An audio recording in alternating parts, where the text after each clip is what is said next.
Hello there, welcome. If you feel like it is getting harder and harder to lose weight as you get older, then the video series I'm kicking off today is going to be really helpful for you because I'm going to show you what it takes to lose weight more easily and more effectively when you're in your 40s and 50s and 60s and beyond. Because I work with a lot of women, especially women in their 50s and 60s, and I hear often from them that it just feels so hard to get the weight to budge. And these women also tell me that the things that they used to do to lose weight, like Weight Watchers, Jenny Craig, keto, counting calories, things like that, it just doesn't seem to work as well anymore. And they often feel like their metabolism has just slowed way down, their hormones aren't working as well. And it gets to a point where they end up feeling pretty discouraged because they still want to lose weight, they still want to fit comfortably in their clothes, but it just feels like no matter what they try, it's just not working anymore. And so here's the truth. After working with hundreds, if not thousands of women on their health and weight loss goals, I can tell you confidently that it is still possible to lose weight even in your 40s and beyond. But it often takes a different approach. So the women that I'm seeing that are successful at losing weight as they get older, they have stopped going back to the things that used to work. So they're no longer just cutting calories or going back to Weight Watchers or, counting macros or following some fad diet because they've seen that that just keeps them in this yo-yo diet cycle. And so as women get older, what they've discovered, the ones that are successfully keeping it off, is that it really does take a different approach. And so that's what I want to help you with in this series. So all month long, the month of May, I'm going to be just sharing with you what it takes to lose weight at any age. And so what we're going to do, I'm going to start off today and a little bit next week by first looking at the factors that make it feel harder to lose weight as you get older. I think we need to first start by diagnosing what is the real problem? What is the reason that it feels so hard to lose weight now that we're in perimenopause or menopause? So that's what we're going to start with looking at, because then once we know what is exactly going on, then we can move into the more practical solutions and ideas. So as we go throughout the month, I'm also going to tell you how to boost your metabolism, how to eat in a way that helps your metabolism, your hormones, so that it does get easier to lose weight. And overall, we're going to look at what is a different approach that will help you lose weight as you're aging without going on a restrictive diet, without feeling hungry and being deprived and dealing with cravings. So that's kind of the plan for the month. So I'm so glad you're here. And I'd love to know, just to kick this off, can you relate to this idea of it feeling harder to lose weight as you get older? So just put a me in the comments if you can relate to that idea. And then as we go throughout the month too, I can make sure that you're getting all of the information and resources that I will be sharing. So I'll be going live here in the Facebook group, the Clean and Mindful Eating Facebook group, pretty regularly throughout the month. I would say about once a week. And then I'll be just sharing some other posts as well with some practical tips and ideas. All right, well, let's get started. So today's main topic that I want to focus on are the first 3 factors that make it hard to lose weight as you get older. And I will say these factors, I wanted to choose some to start with that probably aren't the typical ones you're thinking of. It's not, and we'll get to that later, the things like your hormones are changing, you're losing muscle mass, things like that. I will touch on that next week, but I wanted to start with 3 in particular that kind of take a look back at your past and your history and give you a better understanding of how you got to the place you're in today. So I'm going to go through 3 factors. What I would encourage you to do is to really just take each one and reflect on whether or not applies to you. They probably won't all apply, but my guess is at least one, if not more, will. And if you notice one that does apply, write it down so that you can remember it as we continue to talk about this topic throughout the month. Okay, so let's dive in, look at the first factor that makes it harder to lose weight as you get older. And again, I know this one won't apply to everyone, but it's a really, really important one to consider. And that is the fact, and this is after my experience of talking with hundreds of women, but what seems to be very true for a lot of women is that by the time you're in your 50s and 60s, even late 40s sometimes, you have most likely spent years if not decades, focusing on taking care of other people and external responsibilities. So what I mean by that is so often when women are in their like late 20s, 30s, 40s, they're raising a family, taking care of children. They're also, doing that and maybe even like managing and running a household. Maybe you're also have been working, and so you have all these work responsibilities and you're caring for coworkers or clients or patients or customers at work. Maybe you've been focused on like just trying to advance in your career and be as successful as you can professionally.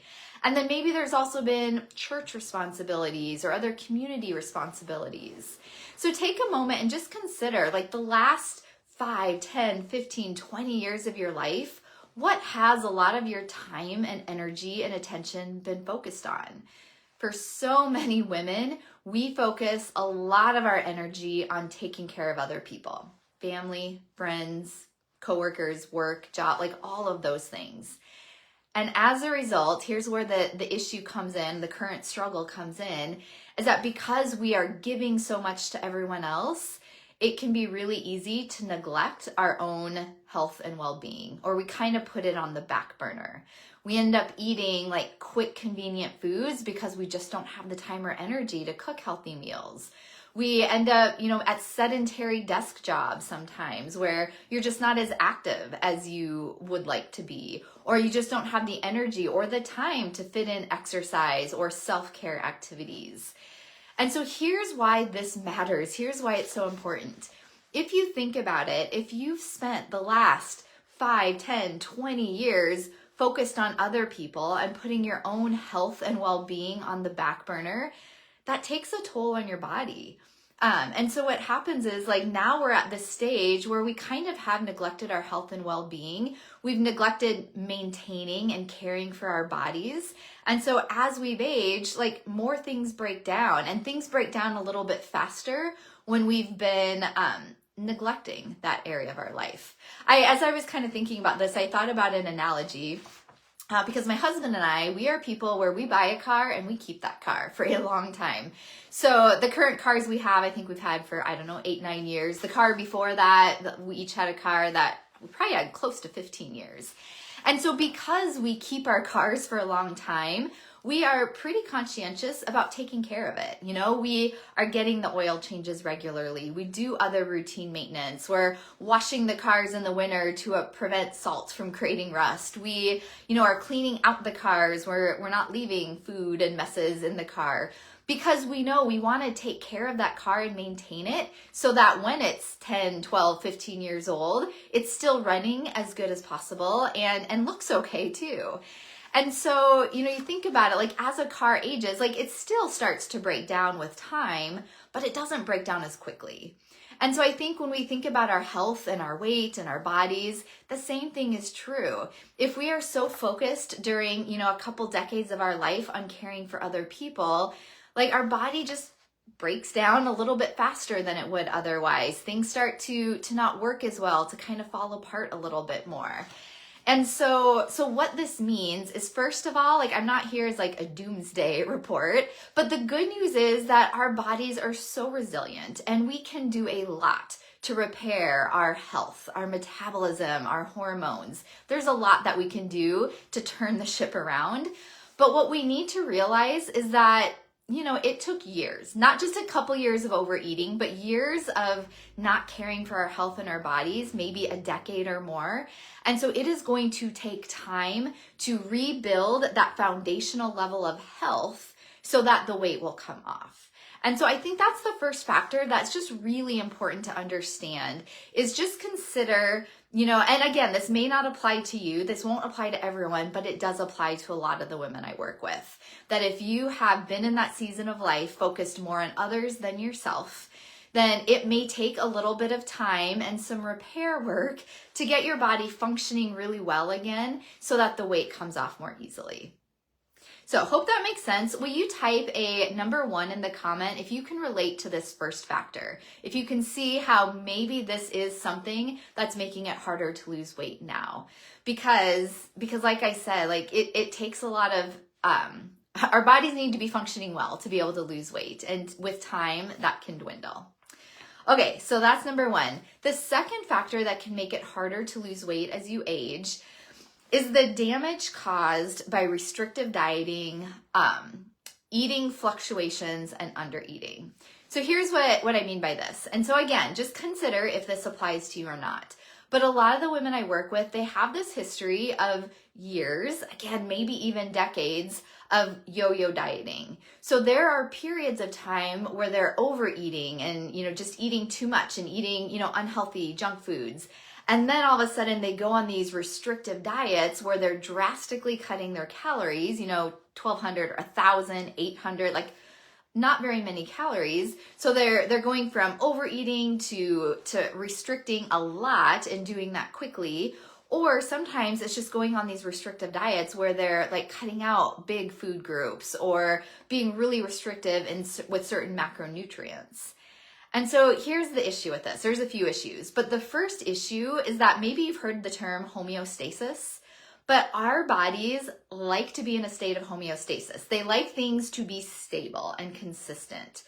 And so what happens is when we have these fluctuations, overeating to undereating, and then restricting certain nutrients, what happens is that our body is just trying to figure out what's going on, and it tries to create more homeostasis.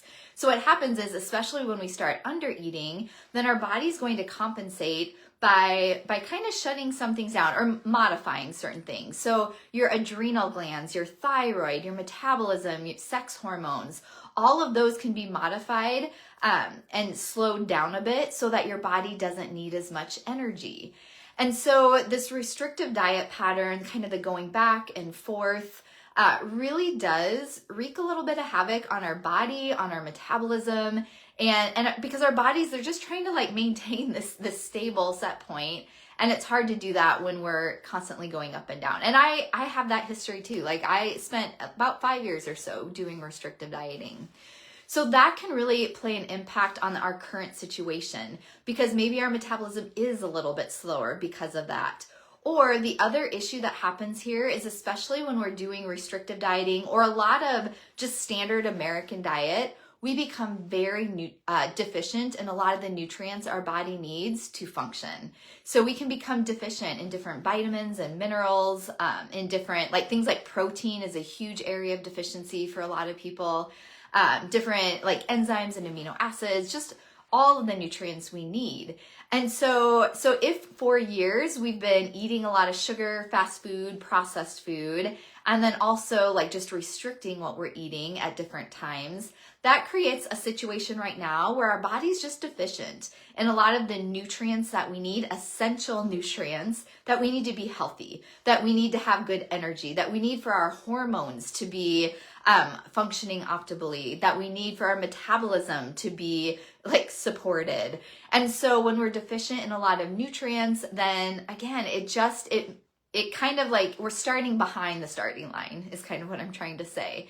And so again, the good news here is it's completely possible to replenish the nutrients in our body, to re-support our body's metabolism. But the problem is that going back to what you were doing before, going back to cutting calories and restrictive diets, that's not going to fix the problem. That's going to perpetuate the problem. So we need to figure out, okay, how do we actually fuel our body well so that we're not perpetuating this yo-yo diet cycle? So let me know in the comments if you can relate to this one, to number 2. And if you feel like this factor is maybe what is causing you to feel like your metabolism is a little bit slow now, or it's a little bit hard to lose weight. All right, then let's look at the third factor that I have for you today. And this one is years of ongoing stress. And so what I want to say here, before you kind of rule out, whether or not this one is for you, most of us know those times that are really stressful times. A situation happens, your heart is racing, you're feeling so overwhelmed, you kind of feel maybe irritable and snappy. Those are definitely stressful situations, major changes, things like a loss of a loved one, divorce, trouble with your kids, all of those things create big stressors in our life. And we also, in our modern lifestyle, have these daily stressors that are just contributing to this chronic low level of stress. I was talking with a woman yesterday who's a lawyer and was just talking about the fact that all day long, her whole job is making decisions and giving recommendations to people. She's constantly checking her email and trying to like resolve issues that way. That is a stressor, you know, just having to make constant decisions. As a teacher, former teacher, I can't remember what the stat was, but I remember reading at one point that a teacher makes thousands of decisions every day. Just little ones like, can I go to the bathroom? Yes. Or, you know, just all the little questions that you get asked. That is a stressor. And so even just having the busyness, managing, you know, your work and your home life, feeling that sense of like go, go, go, you know, you're going from the moment you get up in the morning to the time you lay your head on the pillow. All of those things contribute to this overall sense of low level stress or sometimes high level stress. And here's the problem. When we are exposed to this level of stress ongoing for years after year after year, again, when you're in your 20s and 30s, like it's, you know, whatever, we can deal with it. But the longer it goes on, the more of a toll it takes on our body. And there's some studies that show that stress can actually slow down your metabolism, especially when it's, you know, going on for a while. There's also, you know, the fact that stress creates cortisol, which is the stress hormone. And that can be linked to things like blood sugar issues, more cravings, which can cause, you know, more overeating. Often chronic stress contributes to unhealthy lifestyle choices like overeating or emotional eating or under-exercising or poor sleep patterns. And so when we are exposed to this low levels of stress for a while, and when we haven't taken the time to really be able to manage it effectively, it just takes its toll. And then now you're in your 40s, your 50s, your 60s, and your body is just like tired from all of that, the stress and trying to manage everything. And so, you know, that can impact your metabolism, your cortisol and all of the things. Oftentimes too, that's why, you know, you start getting, and I noticed this myself, you know, I wasn't changing anything, but you know, you turn 40 or maybe 50, and then all of a sudden there's like a little bit more belly fat, and then that can kind of continue to grow. And that belly fat is often an indicator of, you know, stress issues. And so again, we can completely work on these factors and see big, big improvements. We can see the belly weight go down, but it is not going to go down by simply cutting calories, because that's not the root of the issue. The root of the issue isn't just eating too much, but it's all the stress and the hormones that come with it that are contributing to the weight being distributed in different ways. So let me know, put a number 3 in the comments if you feel like this third factor of stress might be making it harder for you to lose weight now. And kind of all 3 of these together, kind of what the common factor is that when we're younger, like we are more resilient. And as we get older, you know, and as we age, things do decline a little bit. But then these factors such as stress and restrictive dieting and not caring for ourselves, that just takes a toll. And so things break down faster. We just find that our metabolism is slower, different things happen. And so now we're at that point where it's been years of wear and tear, kind of going back to the car analogy, that have created this position we're in now, where it's just more challenging to get the weight off. And again, the good news I have for you is that it's completely possible to improve your metabolism, your hormones, and to start getting the weight off again. But it really does take a different approach. We can't just cut calories and expect that to fix our metabolism and our hormones. We need to take a different approach that is focused on optimizing those areas, improving our overall health. And as we do that, we feel better, we have more energy, and the weight starts to come off as well. So here's kind of like to wrap up, the action item for you from this first video is to just think about these 3 factors and reflect on if any of them or multiple of them might be slowing down your ability to lose weight right now. And just kind of jot it down, because like I said, I'm going to be doing some more posts and some more videos throughout the month. Next week, we'll talk about a few more factors, more the physical hormonal body changes that can make it harder to lose weight as we age. And then we're going to move into just more practical things. Once we diagnose the issue, once you can kind of figure out what's going on, what's making it seem like it's harder to lose weight, then you'll be able to create a more effective plan that will actually work for you and your body. So let me know again in the comments which of these you can relate to the most. And if you are ready to just figure out how to lose weight once and for all, no matter what your age is, and you'd like more personalized support diagnosing what the issue is and what the best roadmap is for you to get fit, comfortable in your clothes, on the next best steps that will help you lose weight and improve your health in a very sustainable way. So I will put that link in the comments as soon as I'm done here so you can book that free call. And then stay tuned. Next week we will do part 2 of this video and go over a few more factors that are making it hard to lose weight as you age. All right, if you have any questions, feel free to put them in the comments below and we will talk again soon. Bye.